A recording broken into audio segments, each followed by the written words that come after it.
जो बैक्टीरिया होता है, बैक्टीरिया उसका स्ट्रक्चर जो है,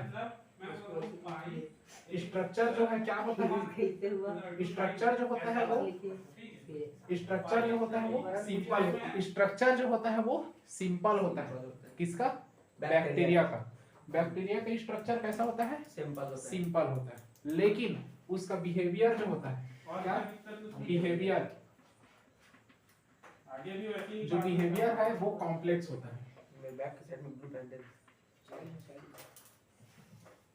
सब चीज निकाल के रखा करता है, ठीक है। तो स्ट्रक्चर जो होता है वो सिंपल होता है, लेकिन बिहेवियर जो है कॉम्प्लेक्स होता है। समझ में आ रहा है? जैसे बैक्टीरिया अगर मैं बनाऊंगा, जैसे हम लोग जैसे कॉकस बैक्टीरिया देखे थे ना, कितना सिंपल दिखे, लेकिन इसका अगर बिहेवियर देखूंगा तो ये किसी को बीमार कर देगा या कुछ कर देगा, तो कॉम्प्लेक्स हुआ कि नहीं? कॉम्प्लेक्स हुआ कि नहीं? समझ में आ रहा है ना? जैसे इस टाइप से देखे होंगे, कॉमा से विब्रियो बोलते हैं। हाँ विब्रियो, हाँ कॉपी बंद कर दे।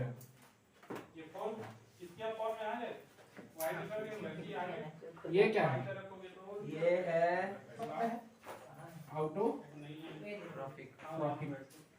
ऑटोट्रॉफिक मतलब पता है? छठवीं का शब्द है। ऑटो मतलब सेल, ट्रॉफिक मतलब फूड, जो खुद से अपना खाना बनाए। ऑटो मतलब होता है जो अपना खाना खुद से बनाए। हाँ, ऑटोट्रॉफिक मतलब जो अपना फूड खुद डिपेंड करे। हाँ, खुद से बनाए, जो अपना खाना खुद से बनाए, खुद बनाए। जैसे कि आप बनाते हो। वो वाला नहीं, वो वाला नहीं। पेड़ पौधे, जैसे पेड़ पौधे बनाता है। हम लोग जो है डिपेंड है ना उन लोग के ऊपर, हाँ है ना। पेड़ पौधे नहीं रहेंगे तो हम लोग को खाना मिलेगा क्या? नहीं मिलेगा। समझ में आ रहा है? वो पेड़ पौधे जो होते हैं वो ऑटोट्रॉफिक होते हैं, और एनिमल्स जो होते हैं वो डिपेंड होते हैं।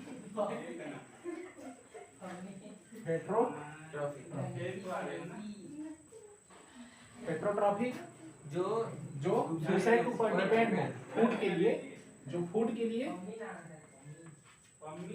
लिए दूसरे के ऊपर डिपेंड हो, उसको क्या बोलेंगे?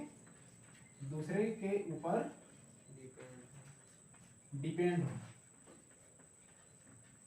उसको क्या बोलेंगे? हेटेरोट्रॉफिक।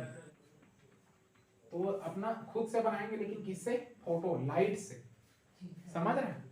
कुछ जो है ऑटोट्रॉफिक होते हैं, लेकिन वो इनऑर्गेनिक सब्सटेंस से बनाते हैं। कुछ बैक्टीरिया, बहुत सारे टाइप्स के होते हैं बैक्टीरिया। कुछ बैक्टीरिया जो होते हैं इनऑर्गेनिक सब्सटेंस से अपना खाना खुद बनाते हैं। कुछ जो होते हैं अपना खाना खुद बनाते हैं सनलाइट से, सूर्य की रोशनी से। समझ में आ रहा है? और कुछ होते हैं वो केमोसिंथेटिक होते हैं। कुछ जो होते हैं वो केमोसिंथेटिक होते हैं, जो दूसरे के ऊपर डिपेंड रहते हैं। केमोसिंथेटिक मतलब दूसरे के ऊपर डिपेंड रहते हैं, बताया। हेटेरोट्रॉफिक बताया। केमोसिंथेटिक मतलब केमिकल से, जो अपना खाना केमिकल सब्सटेंस से निकाल देता है, केमिकल सब्सटेंस से जो बना।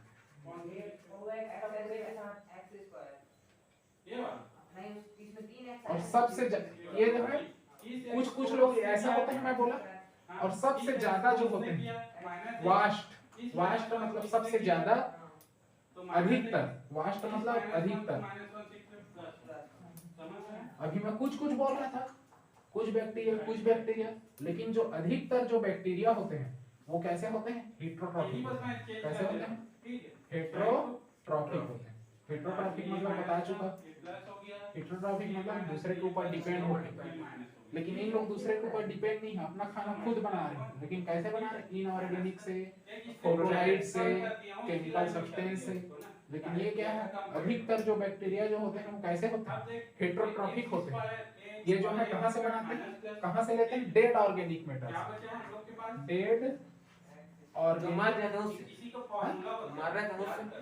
जो मर जाते हैं ना, फूड पेड़ पौधे लोग जो मर के इधर सड़ते रहते हैं, वहां से ये बैक्टीरिया लोग जो क्या करते हैं? उसी के ऊपर डिपेंड हो जाते हैं, और उसी को फिर बोलते हैं डिकम्पोजर बोल देते हैं बैक्टीरिया को, इसीलिए सड़ा देते हैं हम लोग। ठीक है? तो जो मर जा रहे हैं डेड बैक्टीरिया लग जाता है उसमें। समझ आ रहा है ना? तो dead organic food, dead organic matter से उन लोग फूड बनाते हैं। समझ में आया कि नहीं? Dead organic matter. कितना आ जाएगा? यू बैक्टीरिया है। यू बैक्टीरिया के सबसे आउटर मोस्ट लेयर को क्या बोलते हैं? कैप्सूल। क्या बोलते हैं? कैप्सूल बोलते हैं। फिर ये सेकेंड लेयर को क्या बोलते हैं? सेल वाल बोलते हैं। क्या बोलते हैं? सेल वाल बोलते हैं। और थर्ड लेयर को क्या बोलते हैं? साइटोप्लाज्मिक मेम्ब्रेन या सेल मेम्ब्रेन। ठीक है। और अंदर में ये क्या है? इंसिपिएंट न्यूक्लियस। ये देखो न्यूक्लियस है कि नहीं? न्यूक्लियस है कि नहीं है? ये न्यूक्लियस है। और ये यहाँ पे जो है ये क्या है? मीजोसोम है। क्या है? मीजोसोम है। और यहाँ अंदर में ये सेल से समझना, ये न्यूक्लियस हो गया, ये न्यूक्लियस हो गया, ये साइटोप्लाज्म हो गया, ये साइटोप्लाज्म हो गया इधर ये, ठीक। ये सेल वाल हो गया, ये सेल मेम्ब्रेन हो गया। अब इसी में अगर हम लोग ऐसा बना देंगे तो ये कैप्सूल बन गया। बन जाएगा कि नहीं? कैप्सूल बन गया। इसी में अगर ऐसा लगा दूंगा तो फ्लैजेला बन जाएगा। देख फ्लैजेला बन गया। बन गया ना? बन गया। इसी में अगर यहाँ को ऐसे तोड़ के ऐसे करके यहाँ ऐसा कर दूंगा तो ये मीजोजोम बन जाएगा। देख मीजोजोम बन गया। आ रहा है समझ? आ रहा है। इसी में अगर छोटा छोटा ऐसा तो ये पिलाई बन जाएगा। क्या बन जाएगा? पिलाई। समझ में आ रहा है? सिंपल स्ट्रक्चर हुआ कि नहीं? याद हुआ कि नहीं? हो गया। याद भी हो गया। अब देखो यू बैक्टीरिया को हम ट्रू बैक्टीरिया भी बोलते हैं। क्या बोलते हैं? True bacteria. जो यू बैक्टीरिया होता है उसका स्ट्रक्चर जो है सिंपल होता है, बिहेवियर जो है कॉम्प्लेक्स होता है। और ये जो यू बैक्टीरिया है वो 3 लेयर से बना होता है। कितने? 3 लेयर। ये 3 लेयर में अगर पहला लेयर को देखें तो ये कैप्सूल हुआ कि नहीं? फर्स्ट कैप्सूल हुआ, सेकेंड सेल वाल हुआ, थर्ड साइटोप्लाज्मिक मेम्ब्रेन हुआ कि नहीं? तो यू बैक्टीरिया जो है 3 लेयर से बना होता है। कितने लेयर से?